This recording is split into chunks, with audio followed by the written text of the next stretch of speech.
Andrea, in terms of new construction, what is Ohio Land and Title? What services do you offer, and what do people need from you? Who is this person who's interested in new construction? Is that a resident? Is that commercial? Yes, say for you're building a house and you're taking a loan out with the lender. Mm-hmm. On the new construction, there has to be, of course, we do all the title and escrow as well, but there has to be updates before they release that money. They're not going to give, if you're building a $200,000 house, you're not going to get that $200,000 up front to your contractor. Right, okay.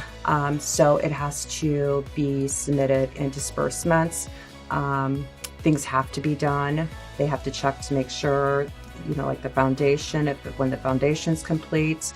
At the beginning, before that, they make sure that nothing has been started because we don't need any contractors coming in putting any kind of liens on the property. Okay. So it's actually still the same, but just a little bit more intense and a little bit more work because everything's not released at one point. And if I'm correct, the bank definitely, as you said, the money's released. It's kind of like the deal, but ultimately between the bank and the guy who's building the house, right? And yes, we do the updates. The bank will release, so the bank will only fund so much at a time, and the bank's the one who's holding that money the whole entire time. However, we do the updates to confirm. So to be clear, you guys are the ones looking at yes, the builder has completed this, and this. We are ready for the next phase of building. Yes. You're the ones verifying that and letting the bank know you can release that money. Yes. Okay. Because we do usually a couple 3-trip surveys.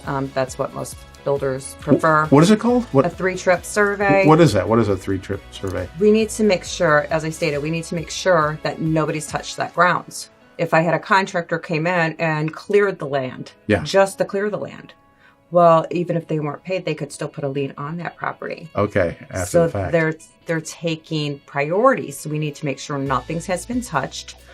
So you mentioned it's 3 trips. So is that like your first trip, just the land itself? I mean, before things get going. Okay. And usually, like the foundation, once the foundation is in, they usually do another trip. They may do like the 3rd trip at the final. Okay. All right. So one when it's just the land, make sure nobody's done something and the land is clear, so to speak, of whatever trees, but also of any claims on anything. Do not touch your property. Do not go out there and clear that land. Okay. And then the foundation is in, everything's kind of laid, so they're ready to build, but you make sure that's all good. Mm-hmm. And if that's good, they get their money to finish the job, and then you're there to take a look at that. Mm-hmm. Did you do the job right and all that? Okay.